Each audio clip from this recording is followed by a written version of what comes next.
اعلی حضرت مفتی اعظم حجت الاسلام بریلی تجھے سلام۔ بسم اللہ الرحمن الرحیم۔ وَإِذَا تَزَوَّجَ الرَّجُلُ صَغِيرَةً وَكَبِيرَةً فَأَرْضَعَتِ الْكَبِيرَةُ الصَّغِيرَةَ حَرُمَتَا عَلَى الزَّوْجِ۔ کسی شخص کی دو بیویاں ہیں، ایک کبیرہ بڑی یعنی ایسی کہ جس کو دودھ آتا ہے، دودھ اترتا ہے، کبیرہ یعنی ایسی کہ جس کے پستان میں دودھ پیدا ہوتا ہے، اور ایک صغیرہ، صغیرہ سے مراد نابالغہ نہیں ہے بلکہ صغیرہ سے مراد شیرخوار، دودھ پیتی بچی، اس سے نکاح کر لیا، دودھ پیتی بچی سے، سال 2 سال کی 6 مہینے کی بچی سے نکاح کر لیا۔ اس کے بعد کبیرہ نے اس صغیرہ بچی کو دودھ پلا دیا، جو اس کی بیوی، اب دونوں آپس میں سوتن ہے نا، تو بڑی والی نے چھوٹی والی کو دودھ پلا دیا۔ اب یہ دونوں، وہ لڑکی بھی اور وہ عورت دونوں اس شوہر پر حرام ہو جائیں گی۔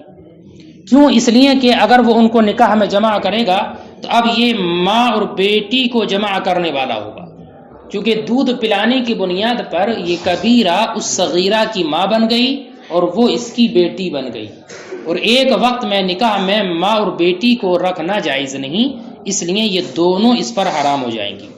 ایسے ہی جیسے کہ نسب میں جمع کرنا جائز نہیں، کہ اگر ماں پہلے سے نکاح میں ہے تو اس کی بیٹی سے نکاح نہیں کر سکتا، بس میں کہ نہیں، یا بیٹی نکاح میں ہے تو ماں سے نکاح نہیں کر سکتا نسب میں، ایسے یہاں پر ان دونوں کو جمع کرنا جائز نہیں ہے، دونوں کی تفریق ہو جائے گی اور دونوں اس پر حرام ہو جائیں گی، بس میں کہ نہیں۔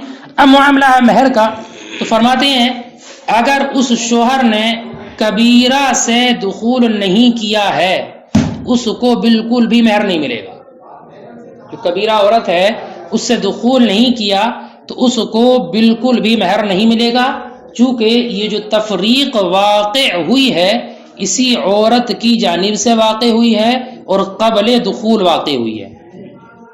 کیا قبل دخول واقع ہوئی؟ خود تفریق کا سبب چونکہ یہ خود بنی ہے، اس لیے اس کو مہر نہیں ملے گا بالکل بھی۔ کب؟ جب کہ یہ تفریق قبل دخول ہو، ٹھیک ہے۔ رہی صغیرہ جو بچی ہے وہ تو دودھ پیتی بچی ہے، اس کے لیے مہر ملے گا یا نہیں؟ فرماتے ہاں اس کو ملے گا نصف مہر۔ کتنا؟ نصف مہر، یعنی جو اس کا معین مہر تھا اس کا نصف مہر ملے گا، اس لیے کہ فرقت جو واقع ہوئی ہے اس بچی کے نکاح کی وہ اس کی جانب سے نہیں ہے، وہ فرقت اس کی جانب سے واقع نہیں ہوئی ہے، فرقت میں اس کا کوئی دخل نہیں ہے۔ فرماتے ہیں کہ ارتضاع یعنی دودھ پینا،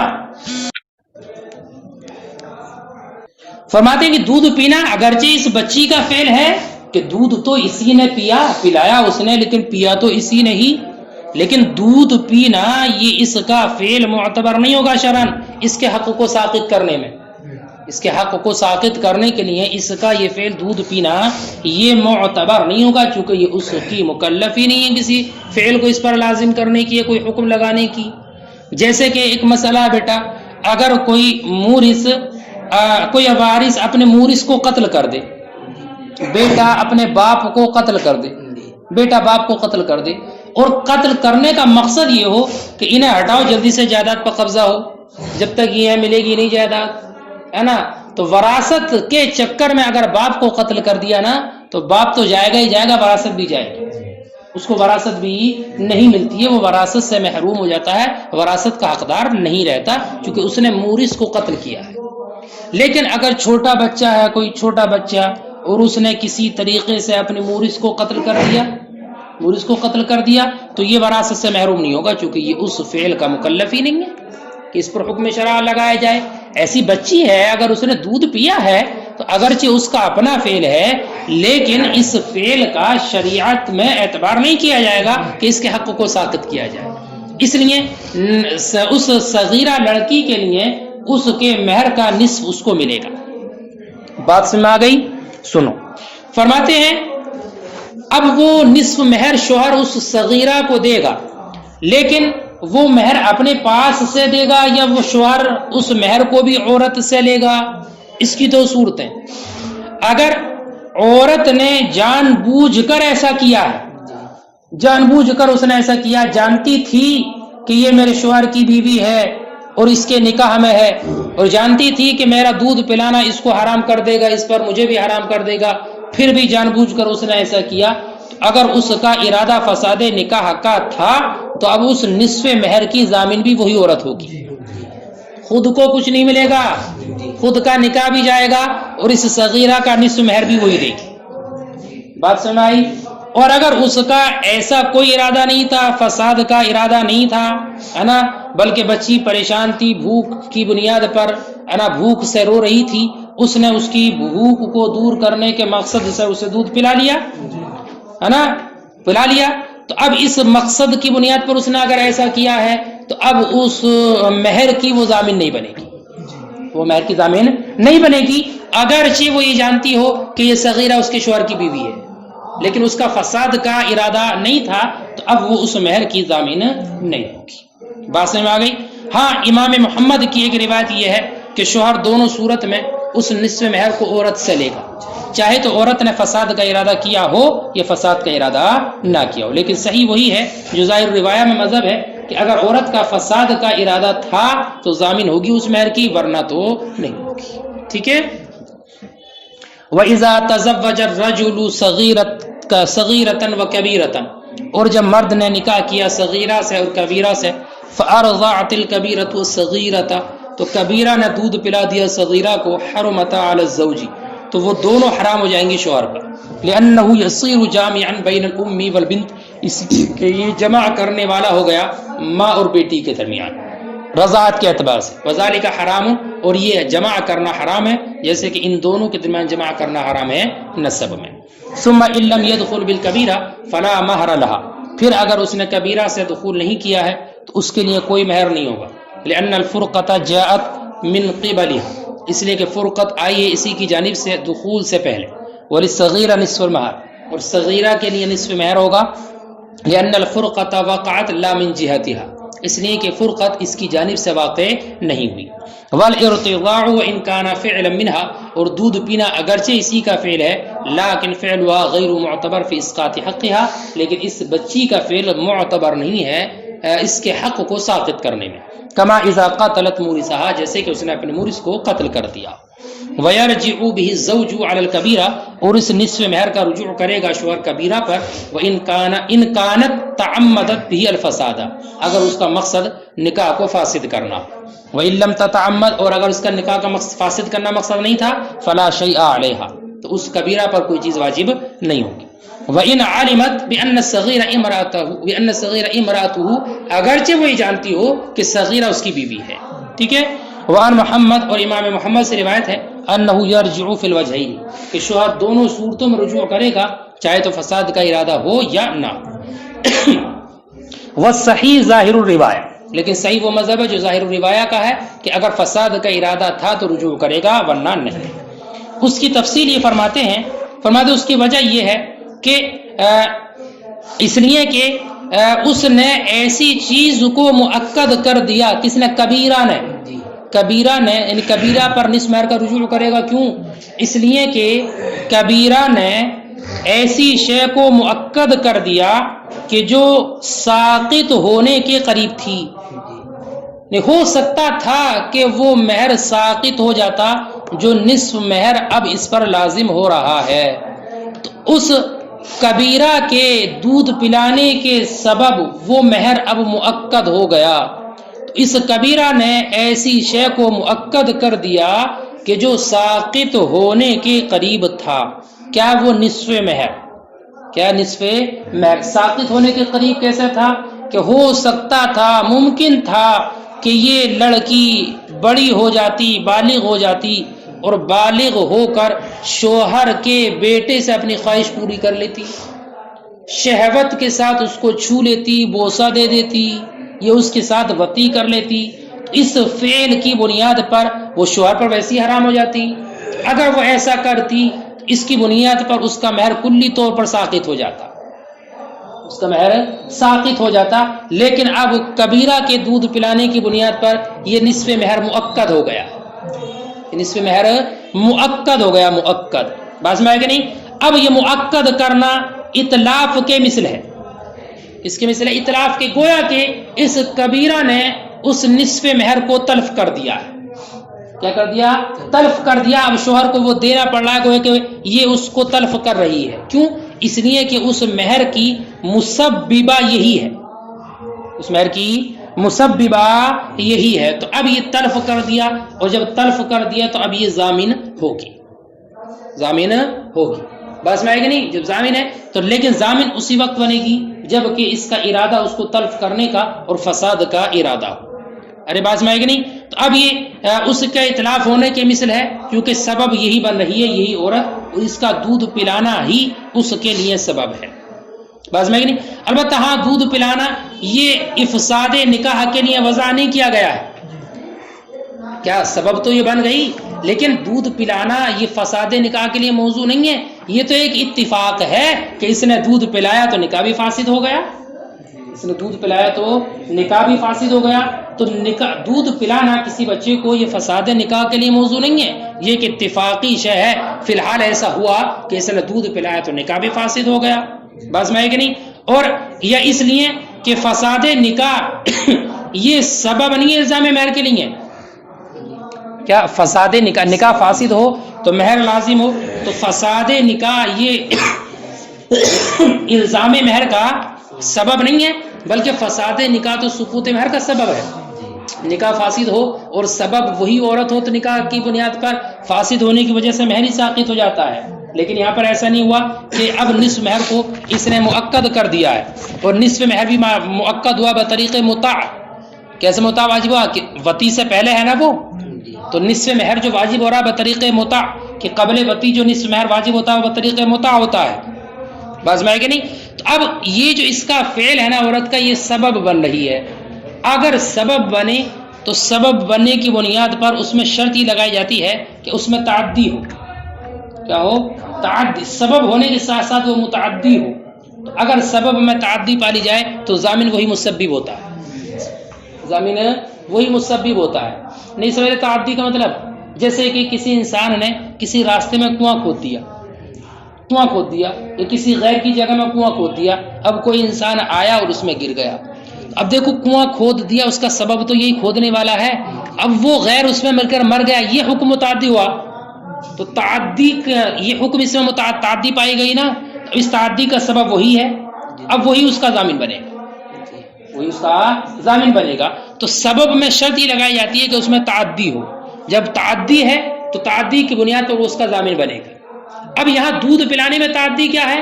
فرماتے ہیں اس میں تعدی یہ ہوگی، یہ متعدی اس وقت ہوگی جب کہ نکاح کو جانتی ہو اور پھر بھی نکاح کو فاسد کرنے کا ارادہ رکھتی ہے دودھ پلانے کے ذریعے، تو یہ تعدی ہے، اور اگر یہ نکاح کے بارے میں یا تو جانتی نہیں ہے اور اس نے دودھ پلا دیا، اس کو پتہ ہی نہیں تھا یہ بیوی ہے میرے شوہر کی، تو اب چونکہ تعدی نہیں پائی گئی اس لیے ضامن نہیں ہوگا، یا جانتی تو تھی لیکن فساد نکاح کا ارادہ نہیں تھا، اس کی بھوک کو دور کرنے کا ارادہ تھا، تب بھی تعدی نہیں پائی گئی، اس لیے اب بھی یہ ضامن نہیں بنے گی، تو تعدی اسی وقت ہوگی جب کہ اس کو نکاح کا علم ہو اور فساد نکاح کا ارادہ رکھتی ہے، ٹھیک ہے؟ فرماتے ہیں انہا وان اکدت، اس لیے کہ اگرچہ اس نے مؤکد کر دیا ہے ما کان علی شرف السقوط، اس کو جو ساقط ہونے کے قریب تھا، وہ نصف المہر، اور وہ کیا ہے؟ نصف مہر ہے، وذالک، اور یہ مؤکد ہونا یجری مجری الاطلاق، طرف کے کرنے کے مقام میں ہوگا، لیکنہا مسببہ، لیکن یہ مسببہ ہے، فی اس میں، اما لان الارضاع، اس لیے کہ دودھ پلانا لیس بافساد النکاح، مسببہ ہے، کرنے والی نہیں ہے بلکہ سبب پیدا اس نے کیا ہے، اس سبب کیسے پیدا کیا وہ بتا رہے ہیں، یا تو اس لیے کہ دودھ پلانا یہ موضوع نہیں ہے افساد نکاح کے لیے، ٹھیک ہے، وانما يثبت ذلك باتفاق الحال، ہاں یہ ثابت ہو گیا اتفاق حال کی بنیاد پر کہ اتفاق ایسا ہوا دودھ پلانے کے بعد نکاح بھی چلا گیا، او لان فساد النکاح لیس بلازم، لیس بسبب، یہ اس وجہ سے کہ فساد نکاح یہ سبب نہیں ہے الزام مہر کا، بل ہوا سبب لسقوط ہی، بلکہ فساد نکاح تو سبب ہے مہر کے ساقط ہونے کا، ٹھیک ہے، الا ان نصف المہر، مگر یہ کہ نصف مہر واجب ہے بطریق مطاع علی ما عرف، جیسے کہ جان لیا گیا پیچھے، لیکن من شرط ہی، لیکن اس کی شرط کیا؟ واجب ہونے کی شرط یہ ہے کہ نکاح باطل ہو، لیکن شرط ابطال النکاح، لیکن اس کی شرط سے ابطال نکاح، نکاح کا باطل ہونا ہے۔ وَإِذَا كَانَتْ مُسَبِّبَةً، اور جب یہ کبیرہ عورت دودھ پلانے والی مسببہ ہے، فی اس میں التعدی، تو اس میں کیا ہے، یشترط فی تعدی، اس میں شرط لگائی جائے گی تعدی کی، زیادتی کی، کحفر البیر، جیسے کہ کنواں کھودنے میں، سمجھ گئے کنواں کھودنے والی مثال۔ ثم ان، اب اگر بیٹا کسی انسان نے اپنے علاقے میں کنواں کھودا، علاقے سے مراد اپنی جگہ میں، اپنے گھر میں، اپنے کھیت میں، اور کوئی دوسرا اگر اس کے کھیت میں گر جائے کنویں میں، اس کے گھر میں آ گئے، تو وہ ضامن نہیں ہوگا، اس لیے کہ اس میں تعدی نہیں پائی گئی۔ ثم انما تكون متعدیہ، پھر یہ کبیرہ متعدیہ ہوگی، اذا علمت بالنکاح، جب کہ نکاح کو جانتی ہو، وقصدت بالارضاع الفساد، اور اس میں دودھ پلانے سے فساد کا ارادہ کیا ہو۔ اما اذا لم تعلم بالنکاح، لیکن اگر وہ نکاح کو جانتی نہ ہو، او علمت بالنکاح، لیکن یا نکاح کو جانتی ہو، ولکنها قصدت دفع الجوع والهلاك من الصغیرہ، لیکن اس نے ارادہ کیا بھوک کو یا ہلاکت کو دور کرنے کا بچی سے، کہ اگر دودھ نہ پلاتی تو مر جاتی، تو ایسے وقت میں تو وہ مامورہ ہے اس بات کی کہ دودھ پلائے، جان بجائے اس کی۔ دون الافساد، فساد کا ارادہ نہیں ہے۔ تکون متعدیہ، لا تکون متعدیہ، تو یہ تعدی نہیں ہوگی، لانها مامورہ بذلک، اس لیے کہ وہ تو دودھ پلانے کی مامور تھی، اگر دودھ نہ پلاتی بچی مر جاتی تو یہ ذمہ دار ہوتی اس کی۔ ولو علمت بالنکاح، اور اگر نکاح کو جانتی ہے، ولم تعلم بالفساد، اور فساد کو ارادہ اس نے نہیں کیا، فساد کو نہیں جانتی، لا تکون متعدیہ اذا، تو بھی یہ متعدی نہیں ہوگی۔ وہذا منا اعتبار الجہل لدفع قصد الفساد لا لدفع الحکم، یہ ہے کہ یہاں پر اس کی جہالت کا اعتبار کیا جا رہا ہے کہ اگر وہ نہیں جانتی ہے تو وہ ضامن نہیں ہوگی، حالانکہ پڑھا آپ نے کہ جہالت معتبر نہیں ہوتی ہے۔ اس کا جواب یہ دیتے ہیں کہ یہاں پر جو جہالت معتبر ہے یہ فساد کے قصد کو دفع کرنے کے لیے ہے، حکم کو دور کرنے کے لیے نہیں، کہ فساد کا جو قصد ہے اس کو دور کرنے کے لیے ہم نے اس کا اعتبار کیا ہے۔ وہذا منا اعتبار، اور یہ ہماری طرف سے جہالت کا اعتبار لدفع قصد الفساد، فساد کے قصد کو دفع کرنے کے لیے ہے، نہ کہ حکم کو دفع کرنے کے لیے۔ ولا يقبل في الرضاع شهادة النساء منفردات۔ سنو ایک آخری مسئلہ اس میں یہ ذکر فرماتے ہیں کہ رضاعت میں تنہا عورتوں کی گواہی مقبول نہیں ہوگی، ہے نا، کہ رضاعت کا جو ثبوت ہوگا وہ صرف عورتوں سے نہیں، بلکہ اس کا ثبوت جو ہوگا وہ دو مردوں کی گواہی سے، یہ ایک مرد اور دو عورتوں کی گواہی سے، ایک مرد اور دو عورتوں کی گواہی سے۔ امام شافعی رضی اللہ تعالیٰ عنہ کا مذہب یہ ہے کہ نہیں، تنہا عورتوں کی گواہی بھی اس میں مقبول ہوگی، لیکن تنہا عورتیں اگر ہوں تو 4 عورتیں ہوں، تاکہ ایک مرد کے مقابلے میں 2 عورتیں ہو جائیں۔ اگر 4 عورتیں گواہی دے دیں کہ فلاں عورت نے فلاں بچے کو دودھ پلایا ہے تو رضاعت کا ثبوت ہو جائے گا۔ بات میں آگے نہیں، ان کی دلیل یہ ہے کہ رضاعت کا تعلق عورت کے پستان سے ہے، کہ عورت اپنے پستان سے بچے کو دودھ پلاتی ہے، اور پستان کی طرف مردوں کو دیکھنا جائز نہیں ہے، عورت کے سینے کی طرف دیکھنا جائز نہیں ہے، اس لیے اس میں شہادت جو مانی جائے گی وہ عورتوں کی اور 4 عورتوں کی۔ دلیل سمجھ گئی امام شافعی کی۔ امام مالک یہ کہتے ہیں کہ ایک عورت کی گواہی سے بھی رضاعت کا ثبوت ہو جائے گا، لیکن شرط یہ ہے کہ وہ عورت عادلہ ہو، عدالت اس کے اندر پائی جاتی ہو۔ کیوں؟ اس لیے کہ حرمت یہ حقوق شرع میں سے ایک حق ہے، حرمت کا ثبوت یہ حق شرع میں سے ایک حق ہے، اور حقوق شرع کا ثبوت خبر واحد سے ہو جاتا ہے، ایسے ہی یہاں پر بھی خبر واحد سے اس کا ثبوت ہو جائے گا۔ انہوں نے ایک مثال بھی دی ہے، مثال یہ دی ہے کہ جیسے کہ کسی انسان نے گوشت خریدا، اب بعد میں کسی نے آ کر یہ خبر دی کہ یہ جو گوشت خریدا ہے یہ مجوسی کا ذبیحہ ہے، اس کا کھانا جائز نہیں ہے، تو اس مجوسی کے ذبیحے کی خبر کی بنیاد پر اس گوشت کا کھانا جائز نہیں ہوگا۔ تو جیسے یہاں پر خبر واحد سے حکم کا ثبوت ہوا حق شرع ہے، ایسی حرمت یہ بھی ایک حق شرع ہے، تو اس کی بنیاد پر بھی حرمت کا ثبوت ہو جائے گا۔ دلیل سمجھ میں آ گئی؟ ہماری دلیل یہ ہے کہ ثبوت حرمت، یہ دیکھو 2 چیزیں، ایک تو ثبوت حرمت اور ایک زوال ملک۔ زوال ملک کیا؟ باب نکاح میں زوال ملک، کہ جب حرمت ثابت ہو جائے گی تو جو نکاح کرنا جائز ہوتا ہے وہ بھی تو حرام ہو جائے گا، وہ بھی تو ملکیت زائل ہو جائے گی۔ اگر حرمت کا ثبوت نہ ہو تو نکاح کرنا جائز ہے نا، تو ملک ثابت ہے نا نکاح کرنے کے اعتبار سے، لیکن اگر حرمت کا ثبوت ہو جائے تو باب نکاح میں جو ملک ہے وہ بھی زائل ہو جائے گی۔ ہمارا مذہب یہ ہے، ہماری دلیل یہ ہے کہ ثبوت حرمت زوال ملک سے جدا نہیں ہوتی باب نکاح میں، ثبوت حرمت زوال ملک سے جدا نہیں ہوتی. کیا مطلب؟ کہ جو حکم زوال ملک کا ہے وہی حکم ثبوت حرمت کا بھی ہے، کیونکہ دونوں ایک ساتھ ہیں. اور زوال ملک کے لیے دو لوگوں کی گواہی ضروری ہے. ارے کوئی کسی پر دعویٰ کرتے یہ چیز میری ہے، وہ کہہ رہا میری ہے، تو کہ ایک آدمی کی گواہی سے فیصلہ ہو جائے گا؟ ملک ظاہر ایسی ہو جائے گی؟ نہیں، دو لوگوں کی گواہی سے. تو زوال ملک میں دو مردوں کی گواہی ضروری ہوتی ہے، یہ ایک مرد اور دو عورتوں کی.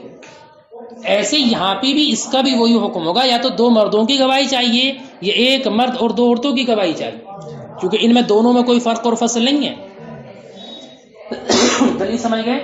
برخلاف اس کے جو امام مالک نے کہا گوشت والی مثال. کیوں؟ اس لیے کہ کھانے کی جو حرمت ہے یہ ملک سے زائل ہو جاتی ہے. کھانے کی جو حرمت ہے کیا یہ زوال ملک سے جدا ہے؟ کیا وہ حرمت الگ ہے زوال ملک والی، اور اس چیز کا کھانا حرام ہے یہ حرمت الگ ہے؟ ان دونوں میں فرق ہے. تو یہ دونوں کا حکم ایک سا نہیں ہوگا، لیکن وہ دونوں کا حکم ایک سا رہے گا. لہذا اس گوشت کا کھانا حرام ہوگا، اس کا اعتبار کیا جائے گا امر دینی مان کر. کیا؟ امر دینی مان کر. اور امر دینی میں اس کی گواہی کے اعتبار سے اس کا کھانا حرام رہے گا، لیکن ایک کی بنیاد پر حرمت رضاعت کا ثبوت نہیں ہوگا. بس میں گئی. اور رہا وہ جو امام شافعی نے کہا کہ دودھ پینے کا جو تعلق ہوتا ہے چھاتی سے ہوتا ہے، پستان سے، عورت کے سینے کو دیکھنا ہے اور مرد کے لیے دیکھنا جائز نہیں ہے. میں تو یہ کہنا درست نہیں ہے، اس لیے کہ بعض لوگ ایسے بھی ہیں کہ جن کے لیے اس کی سینے کی طرف دیکھنا جائز ہے، جیسا کہ محارم ہے. تو محارم کے لیے سینے کی طرف دیکھنا جائز ہے، وہ دیکھ سکتے ہیں اس بات کو کہ اس نے اس کو دودھ پلایا کہ نہیں پلایا ہے. بس محارم کے لیے، اپنے محرم اس عورت کے لیے جس سے نکاح کرنا ہمیشہ کے لیے حرام ہے، اس کی سینے کی طرف نظر کرنا جائز ہے. نہیں بات ہماری کیا؟ ولا يقبل في الرضاع شہادۃ النساء، اور قبول نہیں کی جائے گی رضاعت میں تنہا عورتوں کی گواہی. ٹھیک ہے. وانما يثبت بشهادۃ رجلین او رجل وامراتین، اور یہ ثابت ہوگی دو مردوں کی گواہی سے، یہ ایک مرد اور دو عورتوں کی. امام مالک نے فرمایا یہ ثابت ہوگا ایک مرد ایک عورت کی گواہی سے بھی. کب؟ اذا كانت موصوفہ بالعدالہ، جبکہ وہ عورت عدالت سے موصوف ہو. لأن الحرمۃ حق من حقوق الشرع، اس لیے کہ حرمت یہ حقوق شرع میں سے ایک حق ہے. فیثبت بخبر الواحد، تو یہ ثابت ہو جائے گی خبر واحد سے. کمن اشترى لحما، جیسے کہ گوشت خریدا، فاخبرہ واحد، تو اس کو کسی نے خبر دی، انہ ذبیحۃ المجوسی، کہ مجوسی کا ذبیحہ ہے. ولنا، ہماری دلیل، ان ثبوت الحرمہ لا يقبل الفصل عن زوال الملک، کہ ثبوت حرمت فصل کو قبول نہیں کرتا زوال ملک سے باب نکاح میں. سمجھ رہے بیٹا؟ وابطال الملک لا يثبت الا بشہادۃ رجلین، اور ابطال ملک ثابت نہیں ہوتا مگر دو مردوں کی گواہی سے. تو جو ابطال ملک ثابت ہوتا ہے دو عورتوں کی گواہی سے، تو یہ بھی اسی سے ثابت ہوگا، یا ایک مرد اور دو عورتوں کی گواہی سے، بخلاف گوشت کی. لأن حرمت التناول ينفك عن زوال الملک، اس لیے کہ حرمت تناول جدا ہوتی ہے زوال ملک سے. کیوں؟ فاعتبر امرا دینیا، تو اس کا اعتبار کیا جائے گا امر دینی مان کر. واللہ اعلم.